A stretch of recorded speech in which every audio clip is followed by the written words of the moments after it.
पहाड़ियों के बीच बसे एक आश्रम में सूरज की पहली किरण के साथ एक शिष्य अपने गुरु के चरणों में बैठा था।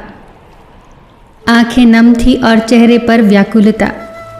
उसने धीरे से अपने गुरु से कहा, गुरुदेव, मैं थक गया हूँ। मैं बाहर से जितना शांत दिख रहा हूँ, मेरे अंदर उतना ही बड़ा तूफान है। मेरा मन एक सूखे पत्ते की तरह है जो हवा के एक झोंके से कभी बीते हुए कल के पश्चाताप में गिर जाता है तो कभी आने वाले कल की चिंता में उड़ने लगता है। मैं खुद को रोकना चाहता हूँ, पर यह मन रुकता ही नहीं। क्या इस भटकन का कोई अंत होगा गुरुदेव? गुरु ने मुस्कुराते हुए कहा, वत्स, तुम वही पूछ रहे हो जो सदियों से हर खोजी ने पूछा है। भगवान श्री कृष्ण से अर्जुन ने भी यही पूछा था। तुम कहते हो मन भटकता है।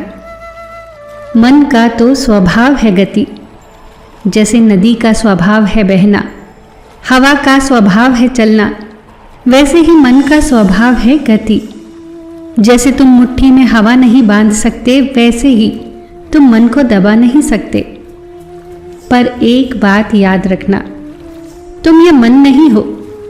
तुम तो वो दृष्टा हो जो इस मन को भटकते हुए देख रहे हो।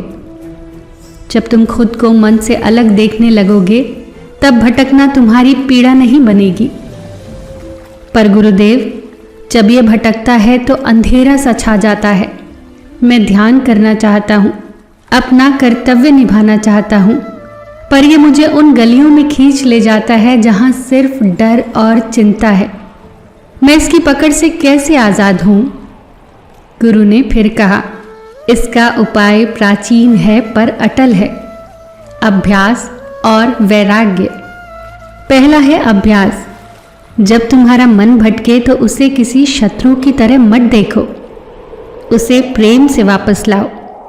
जैसे एक नन्हा बच्चा पहली बार चलते हुए गिरता है, तो क्या तुम उसे डांटते हो?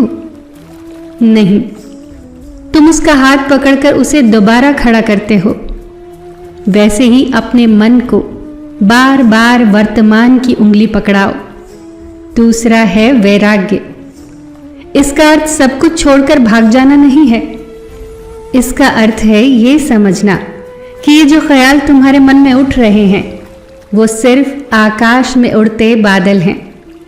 बादल आते हैं और चले जाते हैं, पर क्या वो आकाश को मैला कर सकते हैं? नहीं ना। तुम आकाश बनो, बादल नहीं। शिष्य ने अब पूछा, गुरुदेव, कई बार अभ्यास करते करते मैं इतना थक जाता हूं कि मुझ में शक्ति नहीं बचती। तब लगता है कि मैं हार गया हूं। गुरु ने कहा, वत्स, यही वो पल है जब तुम्हें समर्पण करना चाहिए।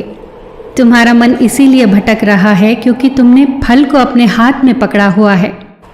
तुम डर रहे हो कि क्या होगा, कैसे होगा। जब तुम मैं के लिए काम करते हो तो मन भटकता है। जब तुम सेवा के लिए या उस ईश्वर के लिए काम करते हो तो मन स्थिर हो जाता है। अपने काम को मुझे या उस परम आत्मा को सौंप दो। जब बोझ तुम्हारा नहीं होगा तो मन हल्का हो जाएगा। फिर तुम भटकोगे नहीं, तब तुम सिर्फ चलोगे। शिष्य ने एक गहरी सांस ली और कहा, मैं समझ गया गुरुदेव। मन का भटकना मेरी कमजोरी नहीं, बल्कि एक इशारा है कि मैं वर्तमान से दूर निकल गया हूं। अब मैं मन से लड़ूंगा नहीं, बल्कि उसे एक दोस्त की तरह वापस घर ले आऊंगा। गुरुदेव, मैं समझ गया हूं कि शांति बाहर नहीं, मेरे भीतर की उस स्थिरता में है। गुरु ने कहा, सत्य है। जो मन को अपना मित्र बना लेता है, उसके लिए संसार स्वर्ग बन जाता है। बस वर्तमान में लौट आओ, यहीं लौट आओ। यही तुम्हारी वास्तविक शक्ति है।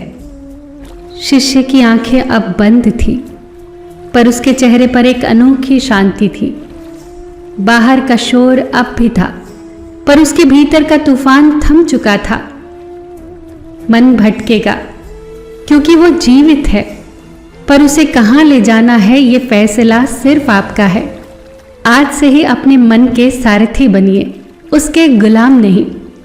जब भी मन भटके, तो खुद को दोष मत दो, उसे दबाओ मत, उसे दिशा दो। हर भटकन एक पुकार है वापस लौट आने की, वर्तमान में, अपने भीतर, उस शांति में जो हमेशा तुम्हारी ही थी। याद रखना, मन को हराने की नहीं, उसको समझाने की आवश्यकता है। फिर मिलेंगे दोस्तों अगली वीडियो के साथ। तब तक के लिए अपना ख्याल रखना और हमेशा मुस्कुराते रहना।